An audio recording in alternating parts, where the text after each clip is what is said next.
बिस्मिल्लाहिर्रहमानिर्रहीम। अस्सलाम वालेकुम डियर स्टूडेंट्स।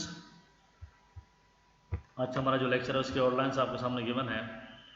जो चैप्टर नंबर सेकंड जो हमने स्टार्ट किया हुआ है एस ब्लॉक एलिमेंट्स, उसका जो सेकंड टॉपिक है करंट और स्टार्ट सिलेबस, वो है पेक्यूलियर बिहेवियर ऑफ लिथियम।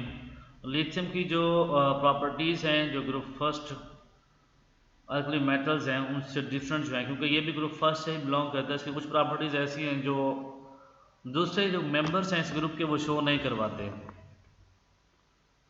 तो उसकी वो प्रॉपर्टीज़ आज हमने डिस्कस करनी है। लॉन्ग क्वेश्चन के हवाले से ये इंपॉर्टेंट है। तो इसके जो पिकुलर प्रॉपर्टीज़ हैं उनके काजेज़ क्या हैं और जो डिफरेंट प्रॉपर्टीज़ हैं कौन कौन सी, उनको आज हमने डिस्कस करना है। तो peculiar behaviour of lithium, causes of peculiar behaviour. In many properties lithium has a different behavior from other members of the group. First, the deviation from the regular trend is due to the following reason. Atomic radius of lithium 123 picometer is very small as compared to the other members of group. First, पहले reason तो पहला काज तो ये है, ये जो atomic radius होता है लिथियम का वो सबसे कम है। सेकंड मतलब lithium plus ion has a great charge density. जो लिथियम प्लस आयन है उसकी जो चार्ज डेंसिटी है वो बाकी सबसे ज़्यादा है, क्योंकि इसका साइज बहुत कम होता है। चार्ज जो सारे ग्रुप में +1 ही रहता है। The nuclear charge of lithium ion is screen only by the shell of 2 electrons. जो लिथियम जो प्लस उसका जो न्यूक्लियस है उसके राउंड में 2 इलेक्ट्रॉन्स ही होते हैं जो उसको स्क्रीन कर रहे होते हैं।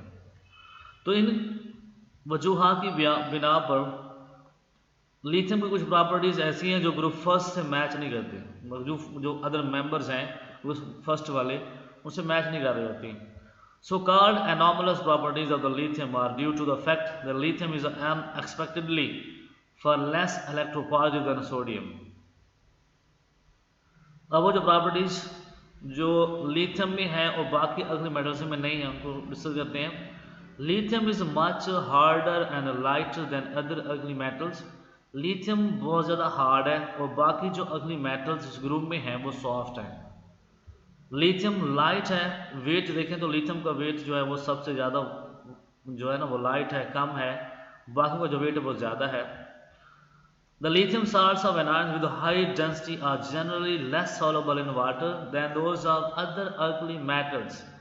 जो लिथियम के जो साल्ट्स हैं, जो अनायन वाले साल्ट्स हैं वो वाटर में डिजॉल्व नहीं होते। जैसे लिथियम हाइड्रोक्साइड है, लिथियम फ्लोराइड है, लिथियम फास्फेट है, कार्बोनेट्स है, ये वाटर में डिजॉल्व नहीं होते। बाकी जितने भी अगले मेटल्स हैं उनके साथ तो डिजॉल्व हो जाते हैं। तो उसकी वजह ये जो लिथियम है उसका जो बॉन्ड बनता है यहाँ एनायंस के साथ वो बहुत ज़्यादा स्ट्रॉन्ग होता है। इस बॉन्ड को तोड़ना वाटर मॉलिक्यूल्स के बस की बात नहीं हो, जिसकी वजह से ये बॉन्ड टूटता नहीं है और ये डिजॉल्व नहीं होते। Due to high charge density is the strongest bond. Lithium forms stable complexes compound, although complex formation generally is not a property of alkali metals. अगर हम जी इसके कम्प्लेक्सेस की बात करें तो कम्प्लेक्सेस जो हैं वो ट्रांजिशन मेटल्स की प्रॉपर्टी है, नॉट अगली metals, not normal metals. But lithium can form the transition complexes. Complex compound banana lithium की प्रॉपर्टी, लिथियम ये बिहेवियर शो करवाता है, बाकी कोई भी अगली मेटल ये प्रॉपर्टी शो नहीं करती। One of the stable complexes formed by the lithium is lithium tetramine lithium. Lithium react very slowly with water. अगर हम रिएक्टिविटी को डिस्कस करें तो लिथियम का जो रिएक्शन है वाटर के साथ वो बहुत स्लो होता है और बाकी जितने भी अल्कली मेटल्स हैं वो वाटर के साथ रिएक्शन करते हैं, उनका रिएक्शन बहुत फास्ट होता है। Lithium salts of large polarizable anions are less stable than those of other alkali metals. Unlike other alkali metals, lithium does not form bicarbonates, triiodide and hydrogen sulfide at room temperature. Lithium का जो bond होता है वो जो large size के जो anions होते हैं उनके साथ बहुत ही वीक बॉन्ड बनता है। जब बॉन्ड वीक होगा तो वो ज़्यादा स्टेबल नहीं होंगे। तो रूम टेम्परेचर पे लिथियम जो है वो कार्बोनेट्स, ट्राइआयोडाइड्स, हाइड्रोजन सल्फाइड से कंपाउंड से बॉन्ड नहीं बनाता। When burned in the air, lithium forms only normal oxide. हम देखें तो जो लिथियम है जब रिएक्शन करते हैं ऑक्सीजन के साथ और वो ऑक्साइड्स बनाता है तो ऑक्सीजन लिथियम ऑक्सीजन के जो ऑक्साइड्स बनते हैं वो नॉर्मल होते हैं, उनमें ऑक्सीजन की ऑक्सीजन स्टेट -2 होती है। whereas other form peroxide and super oxides. और बाकी जो अगली मेटल्स हैं, कुछ पारऑक्साइड्स बनाते हैं, जिस तरह कुछ सुपर ऑक्साइड्स बनाते हैं। लिथियम बनाएगा Li2O, या लिथियम ऑक्साइड नॉर्मल ऑक्साइड है, ऑक्सीजन की ऑक्सीजन स्टेट इसके अंदर -2 होगी। सोडियम पारऑक्साइड है तो इसके अंदर ऑक्सीजन की ऑक्सीजन स्टेट -1 होगी। Lithium hydride is more stable then the hydrides of other अगली मेटल्स। अगर हम इनके हाइड्राइड्स बनाते हैं, लिथियम के साथ हाइड्रोजन लगा दें, सोडियम के साथ हाइड्रोजन लगा दें, पोटाशियम के साथ लगा दें, रुबिडियम के साथ लगा दें हाइड्रोजन, तो lithium hydride is a more stable. Lithium compounds are more covalent, that's why its halides are more soluble in organic solvents, and the alkyls and aryls of lithium are more stable than those of other alkali metals. Lithium के जो compound होते हैं वो covalent होते हैं। Covalent compounds mostly non polar होते हैं, और जो नॉन पोलर होते हैं वो वाटर में डिजॉल्व नहीं होते, वो ऑर्गेनिक सॉल्वेंट्स के अंदर डिजॉल्व होते हैं। लिथियम बॉन्ड बनाता है, अल्काइल के साथ बनाता है, और अराइल ग्रुप्स के साथ भी बॉन्ड बना लेता है, वो बॉन्ड स्टेबल होता है। Lithium is the least reactive metal of all the alkali metals. जितने भी अल्कली मेटल्स हैं सबसे ज़्यादा जो लीस्ट रिएक्टिव वो लिथियम है। When acetylene is passed over strongly heated lithium, it does not produce lithium acetylides, but other ugly metals form the corresponding metallic acetylides. जो lithium है वो एसिटाइलाइड्स नहीं बनाता, मतलब उसका रिएक्शन अल्काइन के साथ रिएक्शन नहीं होता, एसिटाइलाइड्स बनते नहीं हैं। लेकिन अगर आप देखें सोडियम को देखें तो ये एसिटाइलिन है, तो उसके साथ ये रिएक्शन करके ये एसिटाइलाइड्स बना सकता है। अगर हम लिथियम के साथ रिएक्शन करवाएंगे तो रिएक्शन होगा नहीं। Lithium has low electropositive character, so its carbonates and nitrates are not so stable and they are therefore decompose giving lithium oxides. Lithium जो वो ज़्यादा इलेक्ट्रोपॉजिटिव नहीं है, मतलब अपना इलेक्ट्रॉन इजीली लूज करता नहीं है, तो उसके जो कंपाउंड्स बनते हैं, कार्बोनेट्स बनती हैं, नाइट्रेट्स बनती है, वो स्टेबल नहीं होते, वो डिकम्पोज हो जाते हैं। और बाकी जो कार्बोनेट्स होते हैं दूसरे अगली मेटल्स के, वो डिकम्पोज नहीं होते हैं। Decomposition of lithium nitrates give different products than the nitrates of other ugly metals. तो जो नाइट्रेट्स होते हैं लिथियम के, थोड़ा सा उनको हीटअप करते हैं तो उसके प्रोडक्ट्स बनना स्टार्ट हो जाते हैं। जो हमारे पास दूसरे अल्कली मेटल्स नाइट्रेट्स होते हैं वो स्टेबल रहते हैं, वो टूटते नहीं हैं। चार क्वेश्चन है, इंपॉर्टेंट है। लिथियम कार्बोनेट्स को हमने हीटअप किया तो लिथियम ऑक्साइड बनता है, कार्बन निकल जाते हैं यहाँ से, ये टूट जाता है। लिथियम नाइट्रेट को अगर हम हीटअप करते हैं तो लिथियम ऑक्साइड बनता है, NO2 भी बनता है, ऑक्सीजन रिलीज होता है। अगर हम सोडियम नाइट्रेट को हीटअप करें तो वो डिकम्पोज नहीं होता, NO2 उधर नाइट्रेट उसके साथ ही रहता है सोडियम के। Lithium hydroxide when strongly heated form lithium oxide, but the other ugly metals hydroxide do not show this behavior.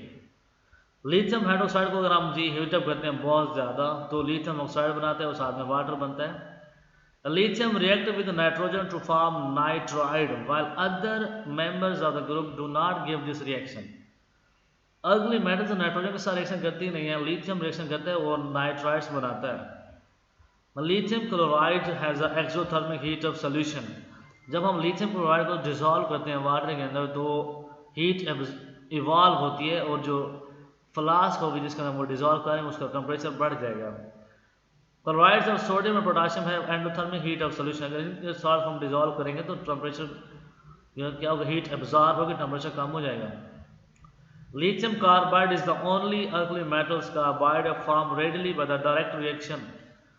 Alkali metals reaction नहीं करती कार्बन के साथ, लेकिन लिथियम रिएक्शन करता है और वो लिथियम कार्बाइड बनाता है। वेरी इंपॉर्टेंट प्रॉपर्टी डिस्कस करनी है, लॉन्ग क्वेश्चन में इसके आने के चांसेस हैं।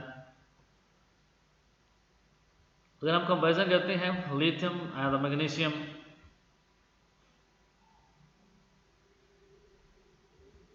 इसका जो एटॉमिक रेडियस है इसको हम कहते हैं, क्योंकि जो मैग्नीशियम है ये सेकंड ग्रुप में पड़ा हुआ है और लिथियम ग्रुप फर्स्ट में पड़ा हुआ है।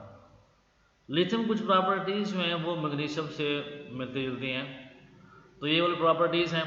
लिथियम का जो आयनिक रेडियस है वो भी गिवन है, और जो मैग्नीशियम का है वो भी रेडियस गिवन है। ये 0.60 है, ये 0.65 एंगस्ट्रॉम है। Carbonates of lithium is insoluble in water, carbonates of magnesium is insoluble in water and decompose on heating. Similar properties हैं। Lithium react with water to form hydroxide and hydrogen, magnesium react with water to form hydroxide and hydrogen, equal properties हैं। Lithium react with acids to give evolve hydrogen. Magnesium react with acid to evolve hydrogen. Hydroxides and nitrates of lithium decompose on heating. Hydroxide and nitrates of magnesium decompose on heating. तो इसके hydroxide भी decompose होते हैं, इनके hydroxide भी decompose होते हैं। तो ग्रुप फर्स्ट वाला लिथियम जो है कुछ प्रॉपर्टी सिमिलर रखता है विद द मैग्नीशियम। इस तरह के रिलेशन को हम कहते हैं डायगोनल रिलेशन। जी सेकंड हमारे पास जो क्वेश्चन है वो हमारे पास है पेक्यूलियर बिहेवियर ऑफ बेरिलियम। ये हमारे पास ग्रुप सेकंड जो अल्कलाइन अर्थ मेटल्स है उनका फर्स्ट मेंबर एलिमेंट है। इसकी भी कुछ प्रॉपर्टीज ऐसी हैं जो दूसरे ग्रुप के अंदर नहीं पाई जाती। जो दूसरा ग्रुप है उसके जो मेंबर्स हैं उसी ग्रुप के उनके अंदर ये प्रॉपर्टीज नहीं पाई जाती हैं। Beryllium is the lightest member of the series and different from the other second group elements in many ways. This is due to its small atomic size and comparatively high electronegativity value. तो beryllium जो है इसकी कुछ properties हैं दूसरे alkaline earth metals से different हैं और उसकी वजह उसका स्मॉल साइज है और उसकी high electronegativity. The main points of the difference are beryllium metal is almost as hard as iron hard enough to scratch glass. Scratch glass की टफनेस राउंड बोर्ड आयरन के राउंड बोर्ड इक्वली होती है। तो beryllium इतना hard होता है कि उसकी जो हार्डनेस है वो आयरन और स्क्रैच ग्लास से कंपेयर हम कर सकते हैं। The other alkaline earth metals are much softer than beryllium, but still harder than alkali metals. दूसरे जो alkaline earth metals हैं वो beryllium से soft हैं लेकिन alkali metals से ज़्यादा hard हैं। The melting and boiling points of beryllium are higher than other alkaline earth metal elements. दूसरों से इसके melting and boiling points भी ज़्यादा हैं। As a reducing agents, the group of second A elements metals are all powerful enough to reduce water, at least in the principle. This water beryllium forms in soluble oxides coating that protect it from further attack. सारे as a reducing काम करते हैं। जब beryllium को water में डालते हैं तो बेरिलियम ऑक्साइड की कोटिंग बना लेता है जिससे जो कोटिंग है वो बेरिलियम को फर्दर अटैक से बचाती है। और बाकी जो अल्कलाइन अर्थ मेटल्स हैं उनके अंदर ये बिहेवियर नहीं है। Beryllium is a particular is quite resistant towards complete oxidation even by the acids because of its BO beryllium oxides coating। ये तो beryllium oxides coating है ये उसको बचाती है और चाहे आप वहाँ पे एसिड डाल दें उसके अगेंस्ट वो उसको बचा लेगी क्योंकि जो कोटिंग है उससे रेजिस्ट करना होता है, रिएक्शन नहीं होने देता। और बेरिलियम जो है वो इंटैक्ट रहता है, वो सेव रहता है, उसको रिएक्शन नहीं होता। Beryllium is the only member of this its group which react with alkalis to give hydrogen. Beryllium ही जो अल्कलाइन अर्थ मेटल में से एक ऐसा मेंबर है जो बेसिस के साथ रिएक्शन करके हाइड्रोजन को इवॉल्व करवाते हैं और बाकी जितने भी मेंबर्स हैं सेकंड ग्रुप के वो रिएक्शन शो नहीं करवाते। बेरिलियम प्लस NaOH रिएक्शन होगा तो ये बनाएगा सोडियम ब्रोमाइलेट, हाइड्रोजन यहाँ से इवॉल्व हो जाएगी। Beryllium forms amphoteric oxides while the other members of form basic oxides. बाकी सारे प्योर मेटल्स हैं वो सारे के सारे बेसिक ऑक्साइड्स बनाते हैं और जो बेरिलियम है ये एसिडिक ऑक्साइड ये एम्फोटेरिक ऑक्साइड बनाता है। तो यह आपका लेक्चर है इसको आप लोगों ने अच्छी तरह से अंडरस्टैंड करना है।